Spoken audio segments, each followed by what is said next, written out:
खबर बलिया के बैरिया के जयप्रकाश नगर से है, जहां जेपी जयंती पर उनके पैतृक गांव जयप्रकाश नगर में आयोजित कार्यक्रम के दौरान बैरिया विधानसभा से भाजपा विधायक की जुबान फिसल गई। बसपा सुप्रीमो मायावती को वैभव की दुनिया में नाचने वाला कह दिया। बीजेपी विधायक ने कहा, मायावती खुद को दलितों का कल्याण करने वाला बताती हैं, जबकि दलितों का कल्याण करने वाले सिर्फ मोदी हैं। वहीं सपा पर तंज कसते हुए कहा, लोहिया का समाजवाद खत्म हो चुका है, सपा में अब औरंगजेबवाद आ चुका है, जहां पिता मुलायम को हटाकर बेटा अखिलेश खुद को राष्ट्रीय अध्यक्ष घोषित कर देता है। वहीं बीजेपी विधायक ने जेपी जयंती पर प्रधानमंत्री मोदी का जमकर गुणगान किया।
मतलब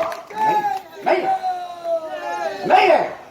वैभव की दुनिया में नाचने वाली मायावती जी कहती है कि मैं हर दलित का कल्याण करता हूं, दलित का कल्याण करता हूं। कल्याण तो अपना किया और कहती है कि दलित का कल्याण करता हूं। दलित का कल्याण कौन किया? दलित का कल्याण यदि वास्तव में किसी महान नेता ने किया तो अपने श्यामा प्रसाद मुखर्जी और पंडित दीनदयाल जी उपाध्याय जी के सपनों को साकार करने वाला मोदी ने किया, दूसरे किसी व्यक्ति ने नहीं। आज घर घर में आवास बना करके, लाखों लाखों की संख्या में आवास बना करके, हाँ यह जरूर है, हम तो स्वीकार करते हैं हमारे मोदी जी, योगी जी निश्चित रूप से ईमानदार हैं, लेकिन अभी कर्मचारियों को जितना ईमानदार होना चाहिए हम लोग बना नहीं पाए। और कुछ लोगों, द्वाबा के लोगों, एक बात मेरा याद रखना, मैं अभी 4.5 साल विधायक के रूप में व्यतीत किया हूं, मेरा तो सत्र हो गया। राज्य रक्षा मंत्री हैं, उनको गृह मंत्री, गृह राज्य मंत्री, उनके इस्तीफे की मांग की जा रही है, क्या कहना चाहेंगे? ऐसा देखिए, मांग करने के लिए तो कोई कुछ भी कर सकता है। भगवान राम को इस भारत की धरती पर शैतानों ने नहीं छोड़ा, तो ये तो मान लीजिए आदरणीय मोदी जी हैं और आदरणीय योगी जी, इसलिए इसमें चिंता करने की बात नहीं है। गंदे लोगों से अच्छे काम की उम्मीद नहीं की जा सकती, और गंदा आदमी कोई चाहेगा कि अच्छा काम कर दे तो संभव नहीं है। तो विपक्षी जितने हैं वो पद के मद में मदान्ध हैं, लेकिन मोदी जी और योगी जी के सिद्धांतों के आगे चलने वाला नहीं। अंत में सिर्फ एक सवाल, डीएम मैम जो बलिया की डीएम हैं, क्या बात है, आपसे बड़ी खटपट चल रही है आजकल? देखिए, हमसे खटपट कोई नहीं चलता है, हम किसी अधिकारी के ना खटपट वाले हैं ना कोई बात है, लेकिन समाज हित में जो भी अधिकारी अच्छा काम नहीं करता है मैं उसकी आलोचना करता हूं, और मैं शीर्ष नेतृत्व से अपनी बात बता दिया हूं। हो सकता है कि बहुत इस तरह याद नहीं। तो आपने कहा उनका शाम का शेड्यूल आपको पता नहीं है? नहीं भाई, अब तो इस विषय पर बहुत मैं कुछ नहीं कर सकता हूँ क्योंकि महिला है, लेकिन मैं जरूर इसकी शिकायत ऊपर अपने अधिकारी। तो किस तरीके की परेशानी आप देख रहे हैं, किस तरीके की समाज ऐसी शिकायत जनता से आ रही है कि वो जनता से नहीं मिल पाती। आज का समाजवाद लोहिया का समाजवाद नहीं है, जो जीवन भर फकीर की तरह से जिंदगी बिताता हुआ इस धरती से चला गया। आज का समाजवाद पूज्य जनेश्वर मिश्रा जी का नहीं है, जो कभी भी जीवन में अपने भाई भतीजा को भी राजनीति में आने नहीं दे। आज समाजवाद कौन है?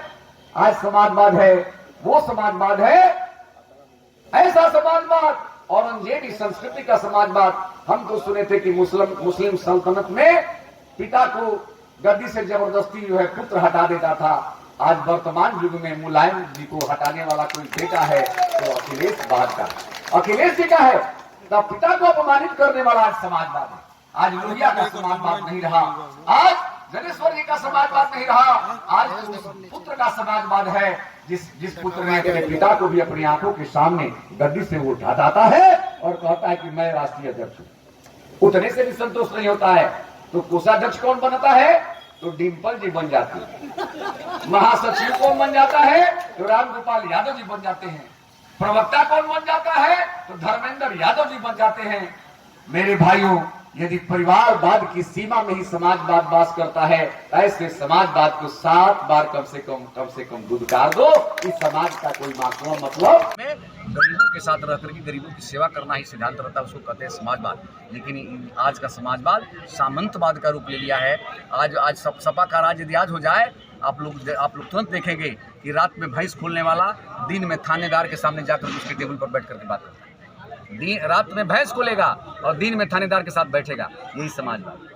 रात में किसी का खेत काट लेंगे सब और दिन में जाकर के थानेदार के साथ बैठेंगे, वही समाजवाद। रात में जाकर के चोरी करेंगे और दिन में जाकर के तहसीलदार और एसडीएम के साथ बैठेंगे, यही समाजवाद है। यदि प्रदेश की जनता अखिलेश के समाजवाद को लाना चाहती है तो फिर सतर्क रहे। न खेती सुरक्षित, न बेटी सुरक्षित, न मवेशी सुरक्षित।